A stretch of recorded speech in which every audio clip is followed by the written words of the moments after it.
श्रोतागण, आज मैं त्रिमूर्ति कैसेट के सौजन्य से एक दर्द भरी कहानी आपके समक्ष प्रस्तुत करने जा रही हूँ। कथानक इस प्रकार है। चंदनपुर गांव में एक उदयभान नाम के गडरिया थे। पहली पत्नी के मरने के बाद दूसरी पत्नी घर में आई। पहली पत्नी की 2 संतानें थी।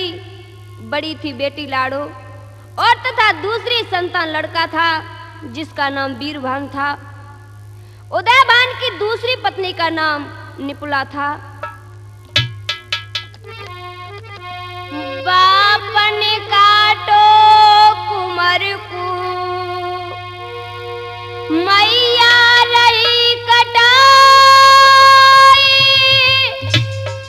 बहन बेचारी रोई रही नैनन नीरू बहाई।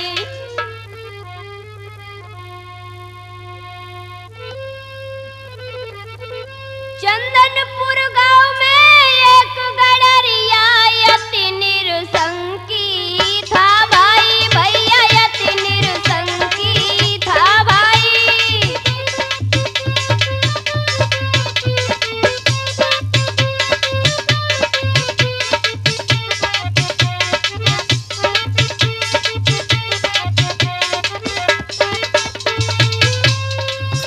इकलौता लड़का वीरभान जो भेड़े चराने नित जाई, जो भेड़े चराने नित जाई।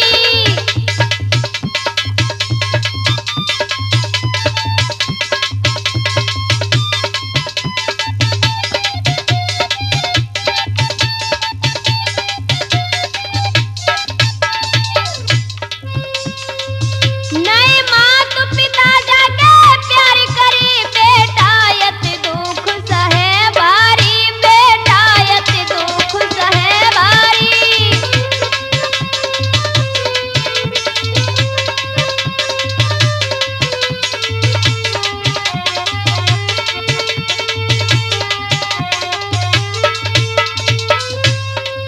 जकी बहन यती सीधी सादी भैया से प्यार करे भारी, भैया से प्यार करे भारी।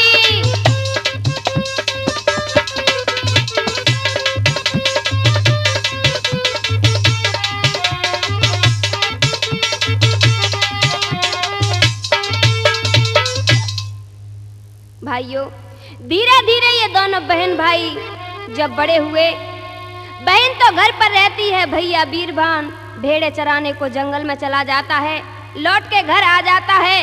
यही उसका रोजगार बन गया। भाई बहन में बड़ा प्यार है, बड़ी अनोखी जोड़ी है। बहन भाई की हम क्या बताएं, इतनी सुंदर जोड़ी है, बहुत अच्छी। आगे हुआ क्या? एक दिन की बात कुमार राव भेड़े अरे चराई।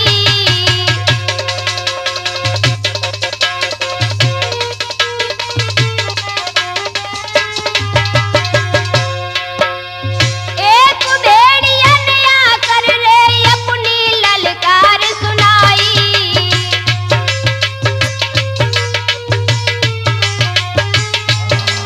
उस जंगल में एक भेड़िया आके गर्जने लगा तो बेटा कप गया और हुआ क्या?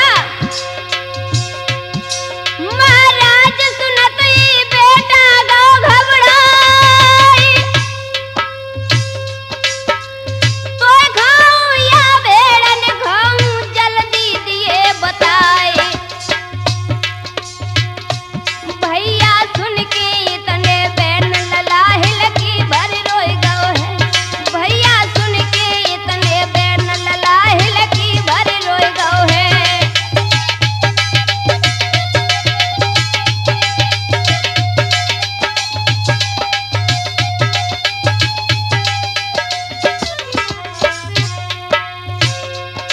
हिलकी भर रोई गओ है, पूत हिलकी भर रोई गओ है। भैया इतने सुन के बैन के भैया। भेड़िया की ऐसी बात सुनकर वीरभान बेटा कांपता हुआ डिडकारी देकर रोने लगा। तो भेड़िया बोला, रोना बंद कर, ये बता हम तुझे तेरी भेड़ को खाएं। बेटा रो करके कहने लगा, ये तो मैं तुम्हें तभी बता सकता हूँ अपने माता पिता को पूछ करके। और क्या कहने लगा है, माता पिता को पूछ ले जाई, माता पिता को पूछ ले जाई।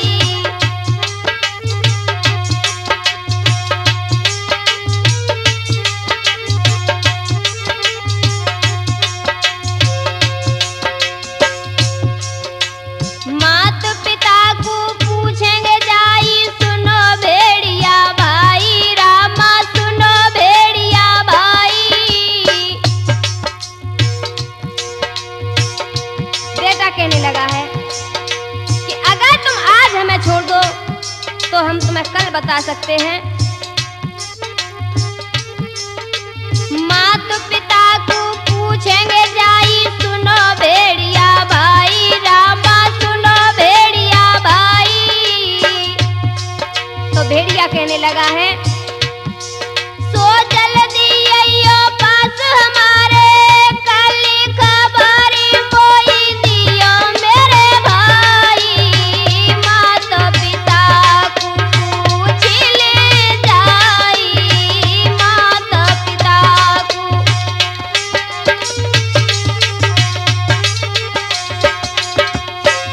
भेड़िया कहने लगा, ठीक है, जा तू अपने माता पिता को पूछ के आ। उसी समय वो बेटा वहां से चला। सबसे पहले गौ पिता ढिंग बबुला देव बताई, रामा बबुला देव बताई।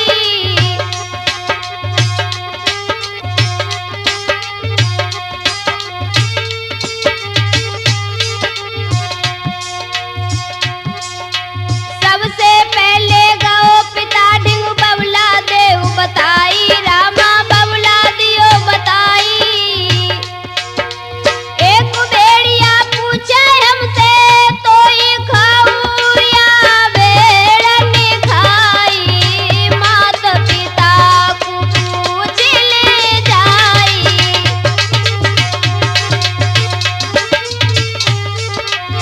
माता पिता को पूछ ले जाई, माता पिता को पूछ ले जाई।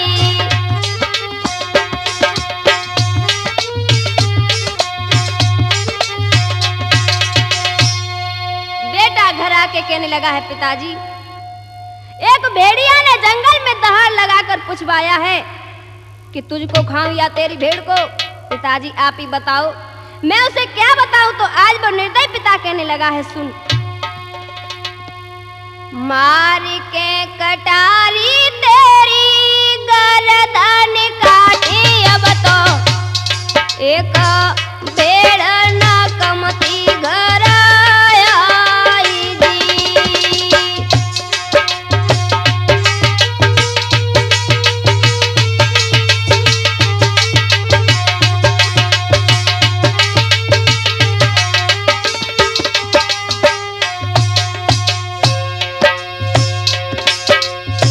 मार के कटारी तेरी गर्दन काटी, अब तो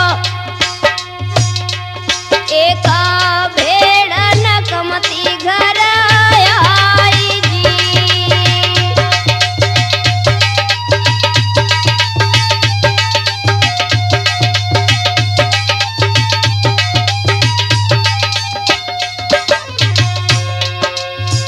बानी सुन लई आज बाबुल की, अब तो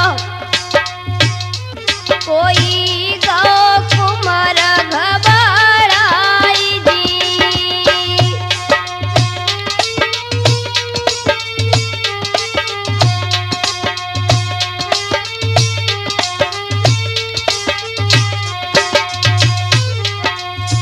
बानी सुन लई आज बाबुल की, अब तो कोई गौ कुमार घबराई जी।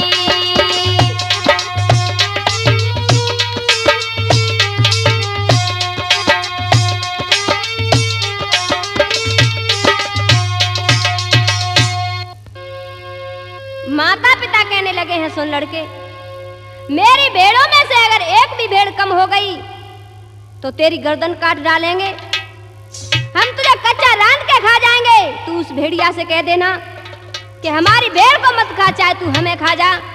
आज बेचारा बेटा घबरा गया। पास में बहन लाड़ो खड़ी थी जो मैया बाबुल की बातें सुन रही थी। आज बेचारी रोने लगी है, मगर ध्यान देना भाइयों, जब सुबह हुआ तो हुआ क्या, दूसरों दिन जब भेड़ ले गो कुंवर हितकारी,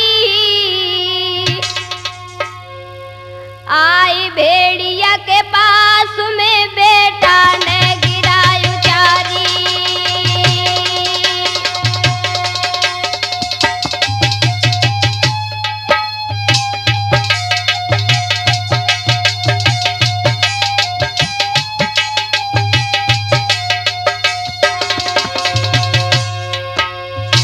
जब दूसरा दिन हुआ, आज बेटा अपनी भेड़ों को लेकर के फिर जंगल में आया।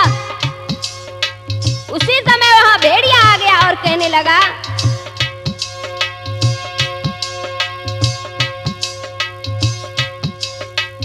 कई बाप ने बात बता तू था तू मेरे हितकारी, अरे हितकारी।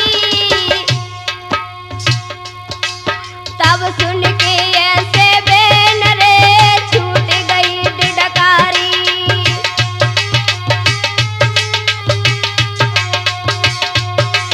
तब सुन के ऐसे बेन रे छूट गई डिडकारी।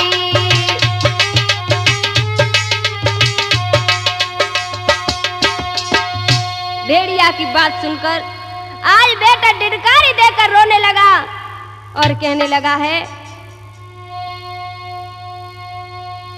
कही कुंवर ने भ्रात सुन, सुनो पिता के बेन, भेड़ छोड़ मोय खाई ले तो रोवे मेरी बहन। मेरे भाई भेड़िया, पिता ने तो कहा है कि भेड़ हमारी कमती ना हो जाए, चाहे भेड़िया तो बेशक खा जाए, चाहे भैया तू हमें खा ले। लेकिन बात यह है कि जब हमारी बहन ये बात सुन रही थी तो वो रोने लगी, अगर तुम मुझे खा लोगे तो मेरी बहन रो रो के मर जाएगी। इस पर भेड़िया कहने लगा है, अरे ले अपनी बहन को पूछ, तेरी कहाँ पे बहना प्यारी।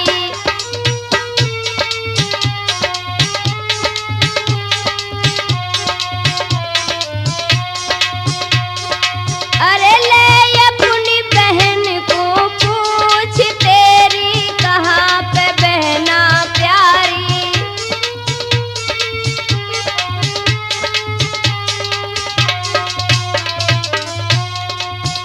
बहना को पूछ के आइए, ना घर पे बैठ रह जाइए।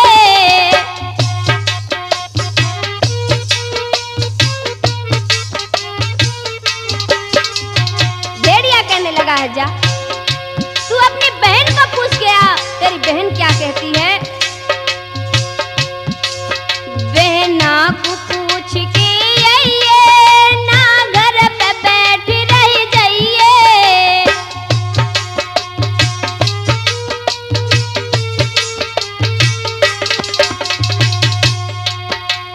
अरे तू जल्दी जाके पूछ, तेरी कहाँ पे बहना प्यारी। अरे तू जल्दी जाके पूछ, तेरी कहाँ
बहना बोली भैया तू ऐसी बात मत कर, भेड़िया से जाकर तू ये कह देना कि मेरी बहन ने ये कहा है कि भेड़ों में से चाहे तू किसी एक भेड़ को खा ले, लेकिन मेरी भैया की जान मत ले।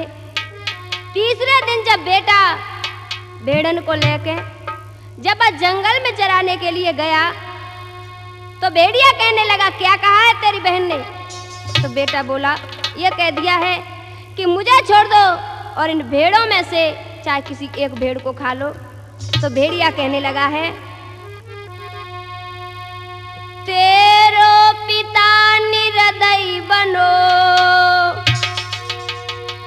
सौतेली माँ डाहिन बनी, बिना की माने बात हमो, बन भेड़ तब कई भकी। जब भेड़िया ने एक भेड़ को खा लिया, इधर जब शाम हुई तो बेटा भेड़ों को लेकर के जब घर पर आया तो हुआ क्या? शाम भई बेटा घर आओ,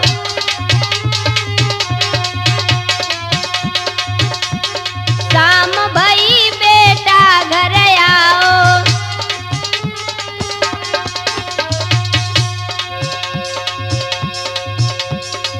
सौतेली माँ ने वचन सुनाओ।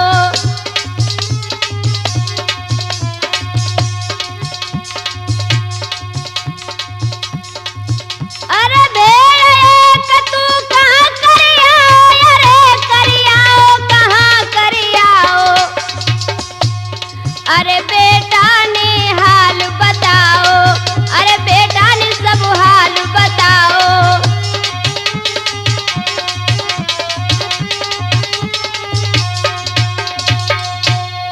सौतेली माँ बोली क्यों रे, एक भेड़ इसमें कम है, बता ये भेड़ कहाँ गई? तो बेटा कहने लगा माँ और क्या बोला है? मोई छोड़ी भेड़ा भकीलई, अब तो कोई मैया करियो मोई माँ पूजी।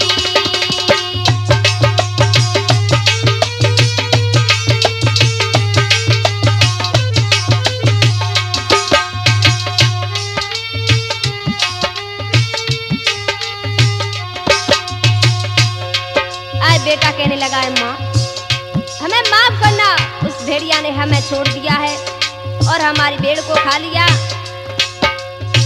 मोई छोड़े भेड़ा भकीलाई, अब तो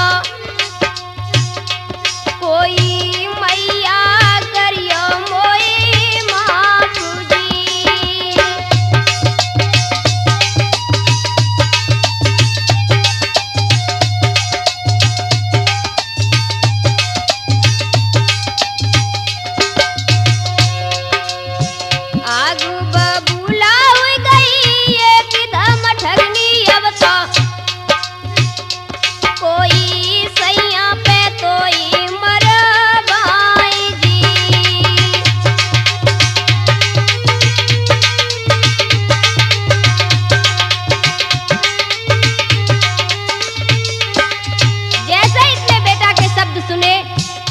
बस सौतेली मैया कहने लगी ओरे पागल, तू भेड़ को खबाया और हमें आए कि तू ऐसी बातें सुना रहा। ओरे तू अपने पिता को आ जाने दे, जिस तरह से उस भेड़िया ने उस भेड़ को खाया है उसी तरह से मैं तुझे कच्चा ही चबा जाऊंगी। आगे बाबूला हुई गई एकदम ठगनी, अब तो कोई सैया पे तोई मरबाई जी।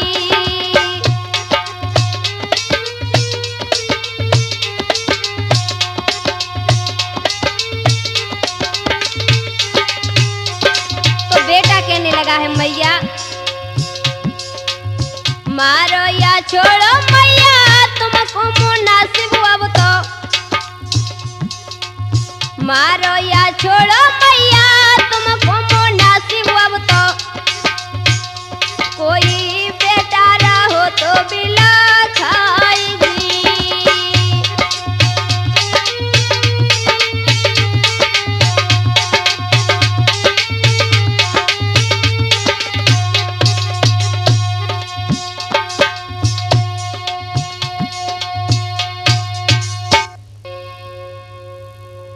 पिता बोला मैया चाहे कुछ भी करो ये तुम्हारे हाथ में है।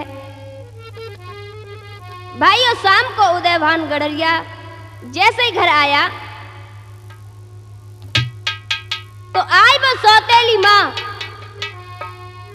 उदयभान से कहने लगी पिया तुम्हें नहीं पता है, और क्या कहने लगी है, सुनो पति मेरी बात करी जन घात दुष्ट अन्यायी, जको मांस काट के भेड़ के बदले सैया देव रघुबाई।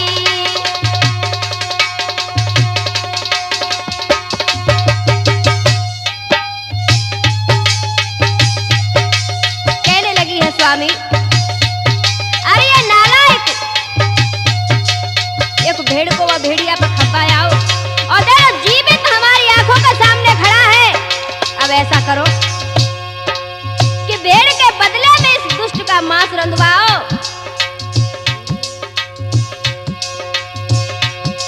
जब मांस काट के भेड़ के बदले सैया देव रघुबाई।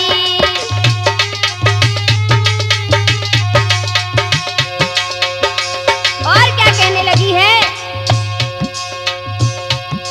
तब रहूं तुम्हारे साथ मिटे संताप सुनो चितलाई।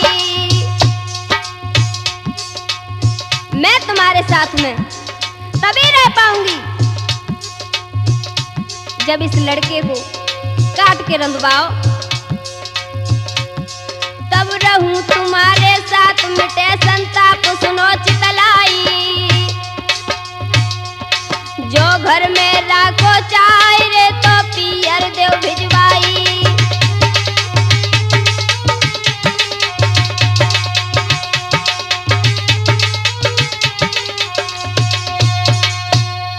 सुनो ये एक भेड़िया पर उस भेड़ को खपाया है और देखो हमारी आंखों के सामने खड़ा है। इस लड़के को अपने हाथों से काटो और रंधवाओ। अगर तुम ऐसा नहीं करोगे तो मैं अपने पीहर चली जाऊंगी और वापस कभी नहीं आऊंगी। उदयभान बोला ये तुम क्या कह रही हो, अरे हमारे एक ही बेटा है, हम इसे अपने हाथों से कैसे मारेंगे, ऐसा मत कहो। लेकिन भाइयों वह डायन नहीं मानी, आखिर सौतेली माँ थी। शाम को बेटा जब घर आया तो उसने अपने पिता के हाथ में छुरी देखी। देखिए भाइयों पिता भी सौतेले हो जाते हैं।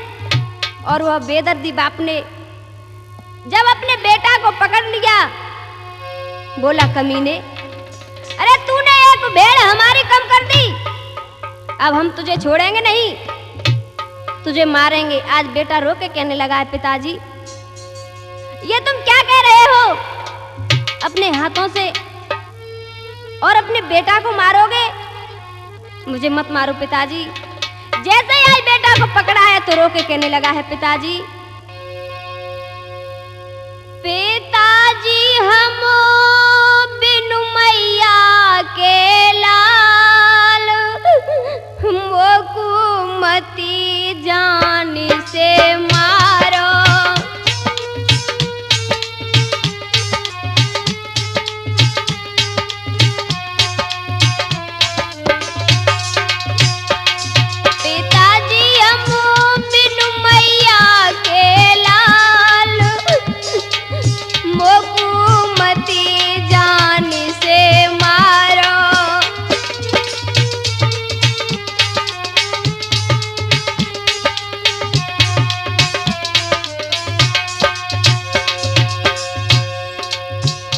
बबुलान कतरस बिचारो मैंने त्यारो कहा बिगारो। बबुलान को पिताजी हमें मत मारो, हमें छोड़ दो, अरे आप ही हमें प्यार करने वाले हो और आप ही अपने हाथों से हमें मारोगे। नहीं पिताजी हमें माफ कर दो। बबुलान तरस बिचारो मैंने त्यारो कहा बिगारो। बबुला मती है नो मेरे प्राण मोकुमती जान से मार।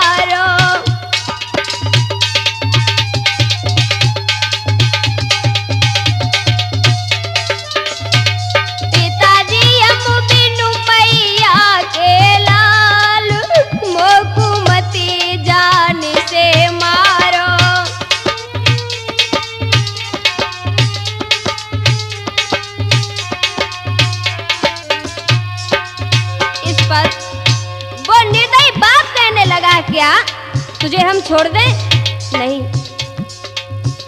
पापी तेने जुल्म गुजारो, तेने घर चौपट कर डारो।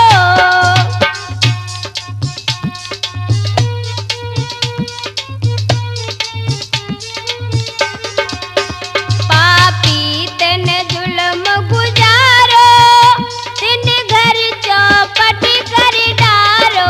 अरे तेरे तन की खींचू खाल, मोकुमती जान से मारो। पिताजी हम बिनु मैया के लाल, मोकुमती जान से मारो। बेटा रो के कहने लगा है, पिताजी नहीं हमें मत मारो। और कहने लगा है, बबुलान का पानी पिला दो, मेरी बहना से मिलवा दो। बबुलान को पानी पिला दो, मेरी बहना से मिलवा दो। एकदम धरती पे लाओ है डाल, मोकुमती जान से मारो। पिताजी हम बिनु मैया के लाल, मोकुमती जान से मारो।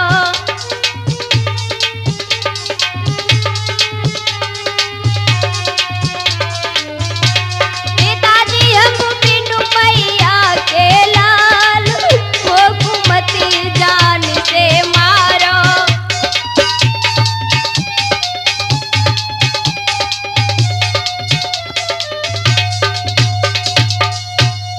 भाइयों माता बहनों, बेटा ने बहुत विनती की, हा खाए, मगर दुष्ट ने उस बेटा को मार डाला। और देखिए, फंसी औरत के फंद में बेटा डालो काट, औरत का फंदा बुरा, हमसे कहीं न जात। ध्यान देना सज्जनों, बाप ने बेटा का वध कर डाला, सौतेली माँ ने छोकर सब्जी बनाई। इधर हुआ क्या? आई बहन द्वार ते बाकू नहीं दिखो भैया।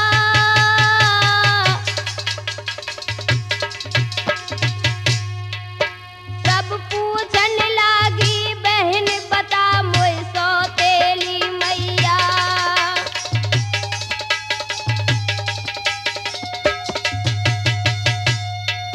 सब पूछन लागी, बहन बता मोय सौतेली मैया।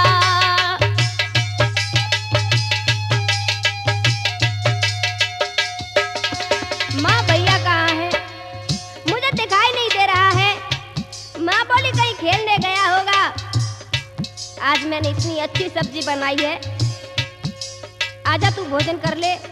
उसी समय बहन कहने लगी है, नहीं माँ, माँ मुझे भैया के बगैर भोजन अच्छा नहीं लगता है। अरे बिरन कहाँ गाओ हमारो है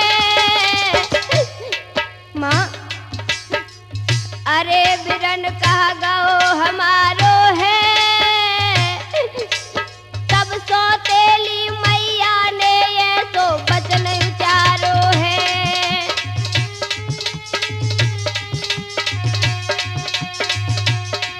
तब सौतेली मैया ने ऐसे बचन उचारो है।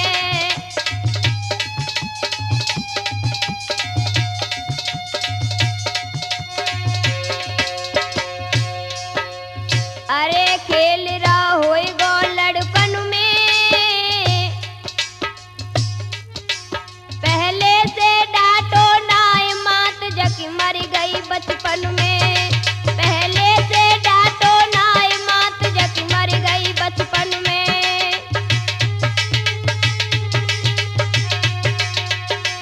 पहले से बापू डांट नहीं लगाई और उसे समझाता कौन, उसकी मैया तो बचपन में ही मर गई, तू उसके लिए क्यों मरी जा रही है?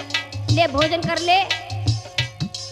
और नहीं, अगर तू भोजन नहीं करती है तो सुन, अरे निकल तुम दोनों कहूँ जइयो और गिरो भाड़ में जाए न मुखड़ा हमको दिखलइयो।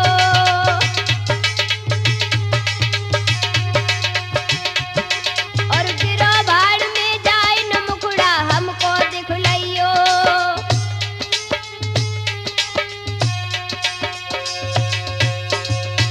अब तो सुन के इतने बहन हिलकी दे रोई गई है।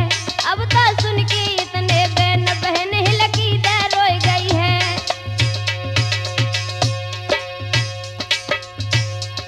हिलकी दे रोई गई है। बहन हिलकी दे रोई गई है। अब तो सुन के इतने बहन के भैया। इस पर सौतेली माँ बोली चुप हो जा, ले मैं भोजन लाई हूं, तू भोजन खा ले। और देखिए वह डायन बेटा के मांस की सब्जी बनाकर आज बेटी को खिलाने लगी। बेटी ने कटोरी में मांस देखा, एक गिलास उसमें लगाया तो उसने उस मांस में एक अंगुली देखी जिसमें एक अंगूठी थी जो बरसों पहले उस बहन ने अपने भैया को दी थी। हाय हाय, बहन ने जैसे ही उसे देखा तो छक्का छूट गए, आंखों से आंसू बहने लगे। और हुआ क्या, बाप ने काटो बेटा मैया ने छोको। अब तो कोई बहन रही बिला खाई दी।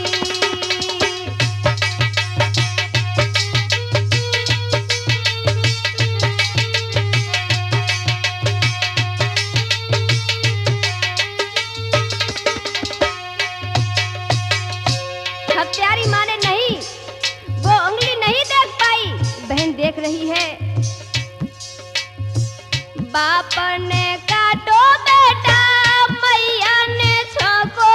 अब तो कोई बहन रही बिला खाई जी।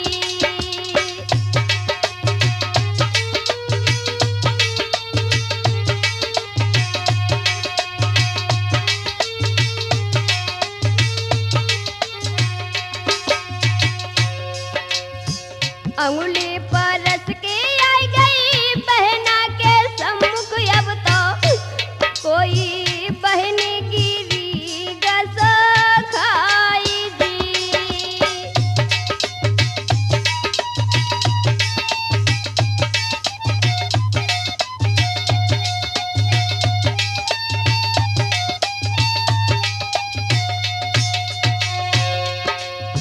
अंगुली पर रस के आई गई बहन के सम्मुख। कोई बहन गिरी गस खाई दी।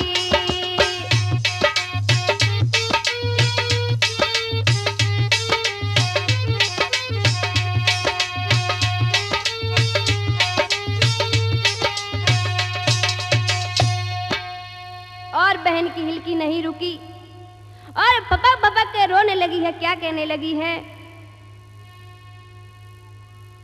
ईश्वर लाज राखिले मेरी भैया बिन बहन अकेली।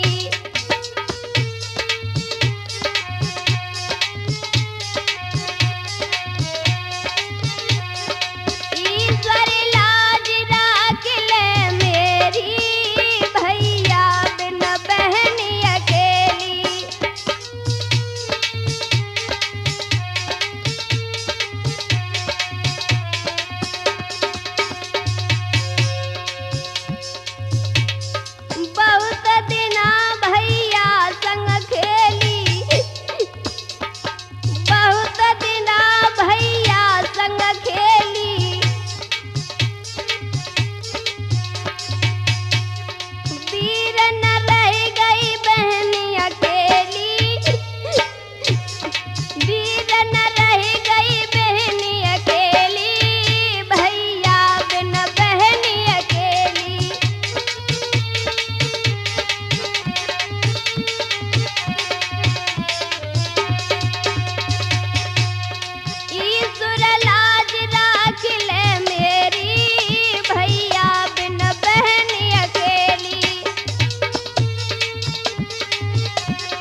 तरह से रो रही है। विचार करती है आज इस उंगली को मैं गंगा जी को ले जाऊंगी और गंगा स्नान करवा के भैया की आत्मा की शांति के लिए, उद्धार के लिए उपाय सोचूंगी। ऐसा विचार कर आज वो गंगा को चली है। लाडू बहन रोती जा रही है। भैया की लेके अंगूरिया गंगा को चली, भैया की लेके अंगूरिया गंगा को चली।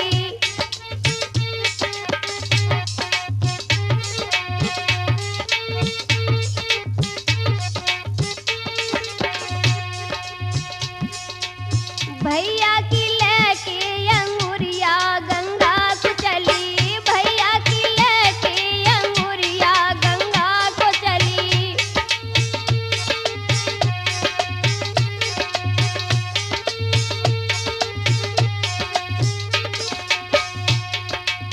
बिलखती जाती है बहन अकेली, बिलखती जाती है बहन अकेली।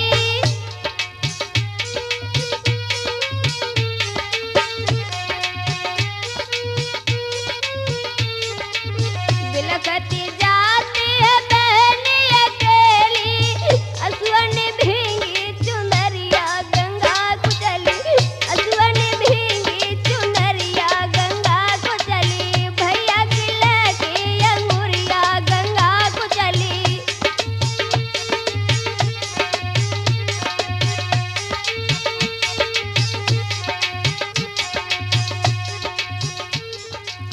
भाई बहन का प्यार है ऐसा, भाई बहन का प्यार है ऐसा। अरे टूटे न सारी उमरिया गंगा को चली।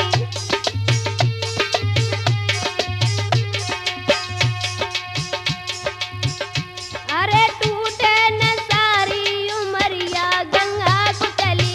भैया की लेके अंगूरिया,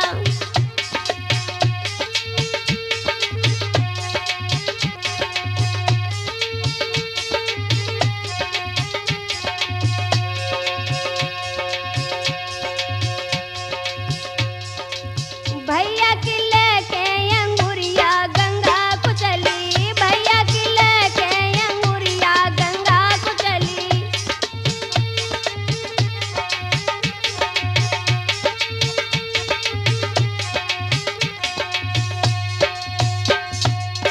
भाइयों गंगा जी पर जाकर बहन ने अंगुली को लेकर दार में पहुंची और हुआ क्या? गंगा पे जाए के बहना अंगूरी नवाई रही। अब तो कोई अंगुली बनी है तो तारा मुझी।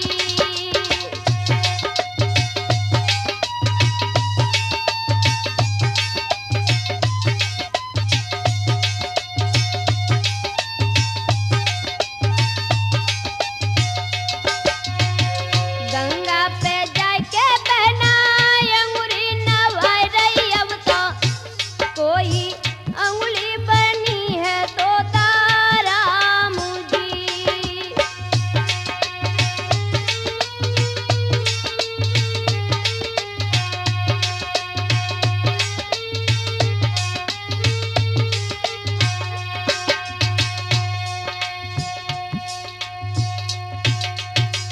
माता बहनों देखो हर की लीला। बहन अंगुली को स्नान करवा रही थी गंगा जी में। उसी समय ऐसी लहर आई, ऐसी लहर आई कि अंगुली जल में बहकर आगे चली और तोता बन गई। तोता बनी अंगुली उड़ गई, बनी उड़ाता में बात कही, बहन सुनी मेरी रे।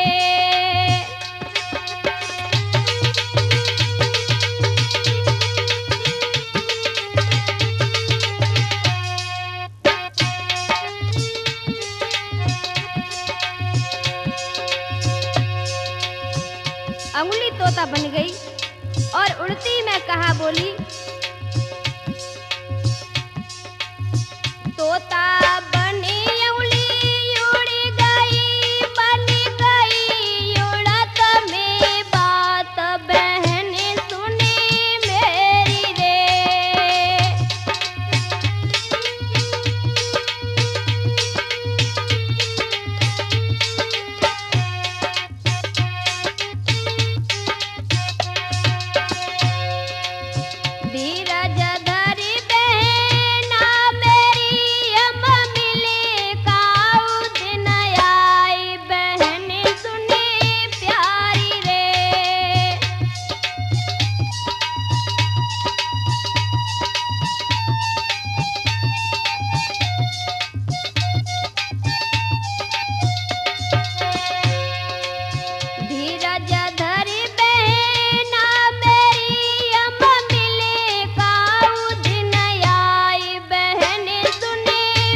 दिन मैं तुझसे अवश्य मिलूंगा। भाई और बहन से ऐसी बात कहकर तोता उड़ता ही चला गया और एक लोहार की दुकान पर पहुंचा। लोहार नाना प्रकार के औजार बना रहा था। तोता ने उसी समय एक आवाज लगाई, क्या? बाप ने काटो बेटा, मैया ने छोको अवता, कोई बहन न भायो गंगा जाई जी।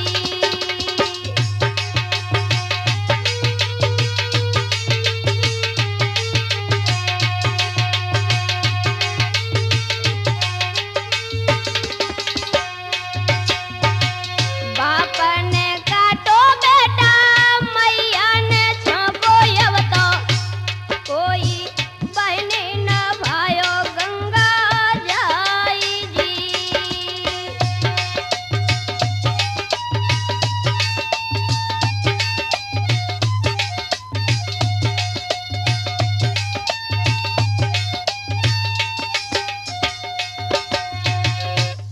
इतने शब्द जो तोता के सुने तो लोहार का ध्यान तोता की तरफ गया। लोहार बोला, तोता भाई ये शब्द जो तुमने कहे ये दोबारा कहो। तोता बोला, कह तो देंगे मगर हमारी एक शर्त है। आप हमारे लिए 4 तकुआ इतने पैने बनाओ कि हम ऊपर से नीचे को डालें तो पत्थर क्या लोहे में भी छेद हो जाए। लोहार बोला, ठीक है भैया हम बना देंगे, लेकिन तुम जो बात कह रहे थे वो दोबारा कहो। तो तोता क्या कहने लगा है, बाप ने काटो बेटा, मैया ने छोको अवता, कोई बहन रही बिना भ्रात जी।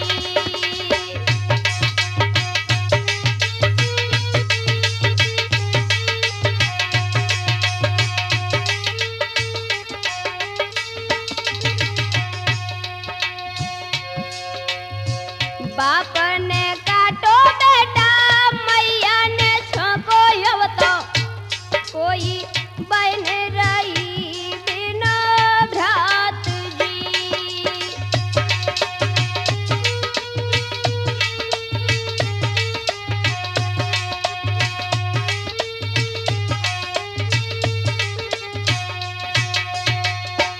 लोहार ऐसी बात सुन के बोलो, भैया हम मतलब नहीं समझ पाए, इसका मतलब क्या हुआ? तब तोता बोलो, सुनो, हम इंसा तुम समहिहते, बबुला निदो मोई काट है, मैया सोतेली ने मासु मेरो बीरन दो तबु छोक है। बहना मेरी को परसिबाने दीनों जुल्म गुजार है, बहना ने अंगुली लगी तब हनवाओ गंगा पार है। भाई लोहार, मेरे मांस की सब्जी बहना के पास आई, उसमें मेरी अंगुली थी, जो बहन ने देखी उसे लेकर मेरी बहन गंगा पर आई और मुझे स्नान करवाया और मैं उसी समय अंगुली का तोता बन गया। लोहार सब कहानी समझ गया, उसने उसे 4 तकुआ बना दिए। अब तोता वहां से उड़कर एक दर्जी की दुकान पर बैठा और क्या कहने लगा, बाप काट दो बेटा, मैया रान रही अब तो, कोई बहन रही बिला खाई जी।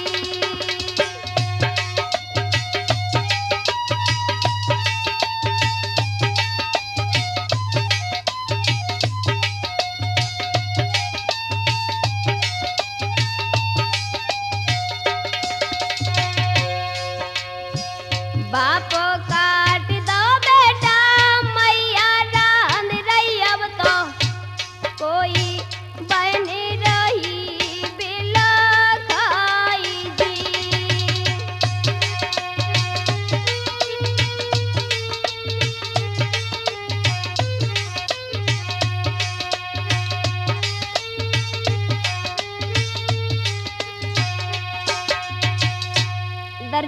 भैया तोता, हम तेरी बात समझ नहीं पाए, दोबारा कह। तोता बोला दोबारा तो हम कह देंगे, मगर हमारी एक शर्त है, अगर तुम हमारे लिए एक थैला बनाकर हमें दे दो तो हम दोबारा कह देंगे। दर्जी बोला ठीक है भैया, हम तुझे थैला बना के दे देंगे, लेकिन तू दोबारा बोल। उसी समय बाप काट दो बेटा मैया ने झोंको अब तो। तोता बोलो बाप काट दो बेटा मैया ने झोंको अब तो, कोई बहन न भायो गंगा बीच जी।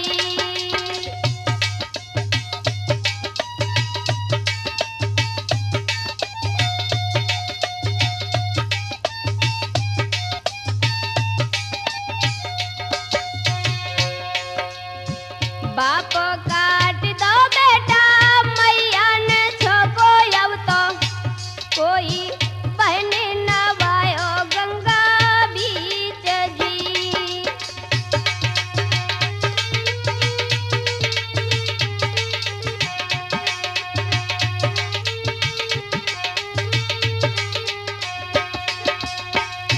आज तोता के ऐसे शब्द सुनकर उसे एक झोला बना के दिया तो तोता उसमें तकुआ रखकर वहां से उड़ा और एक सुनार की दुकान पर पहुंचा। उसी समय वहां पर आवाज देने लगा है, बाप ने काटो मैया ने रांधो अब तो, कोई बहन रही थी बिला खाई जी।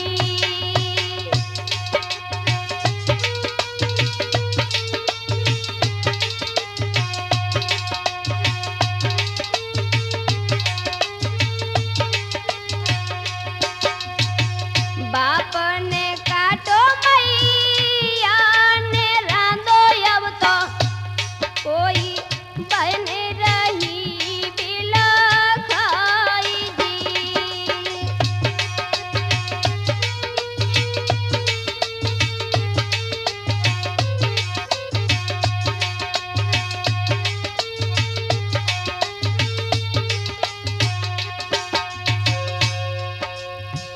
कोजुरो में साँझ सवेरे, कोजुरो में भुरारी रात, कोजुरो में बखत परे पे, कोजुरो में तीज त्योहार।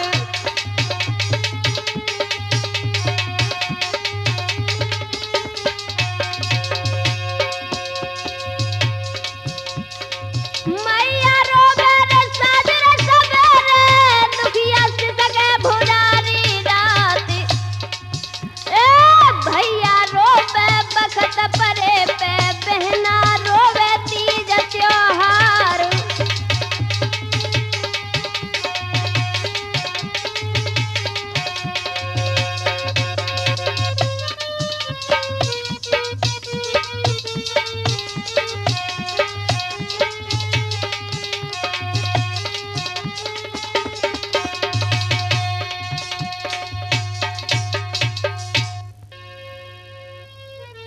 भाइयों, सुनार की दुकान पर कुछ सहेलियां आपस में विचार कर रही थी कि बहन ये तोता बड़ा अजीब है, ऐसा तोता तो हमने पहली बार देखा है, ये तो मानव जैसी भाषा में बोलता है।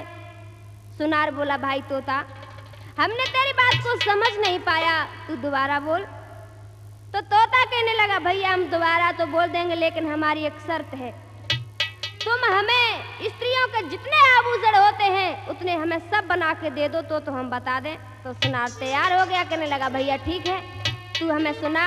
उसी समय तोता क्या कहने लगा है, उसकी आंखों में आंसू आ गए और बोला बाप काट दो बेटा मैया ने रांधो अब तो, कोई बहना रही बिला खाई जी।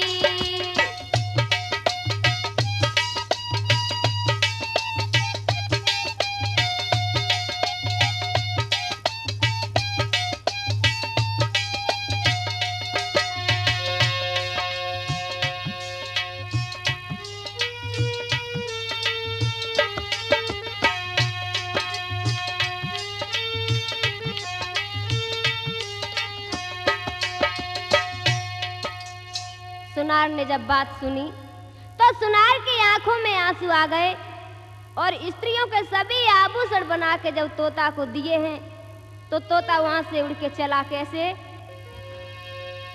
उड़ता ही तोता धरी गयो कोई गयो पेड़ पे जाए सुनो सब भाई रे।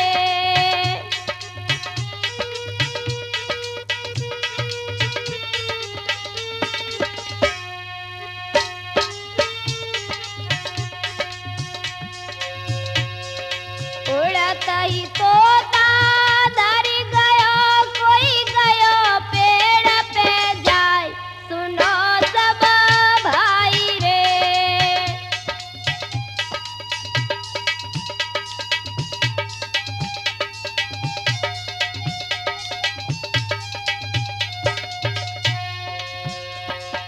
रहने लगो बा पेड़ पे कोई घोंसला लाओ बनाए सुनो सब भाई रे।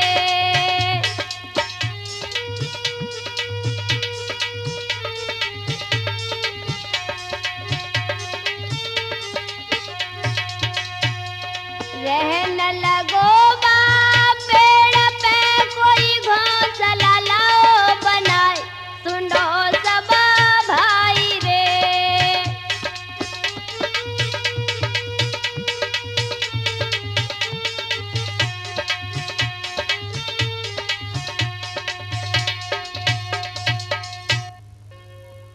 भाइयों बहनों, वही तोता उड़ता हुआ एक वृक्ष पर पहुंचा। उसने जाकर के वहां पर घोंसला बनाया और जितने स्त्रियों के आभूषण थे उस पर सब उस घोंसले में रख दिए। भाइयों बहनों, आगे का वृतांत त्रिमूर्ति कैसेट के माध्यम से वॉल्यूम नंबर 2 में श्रवण करेंगे।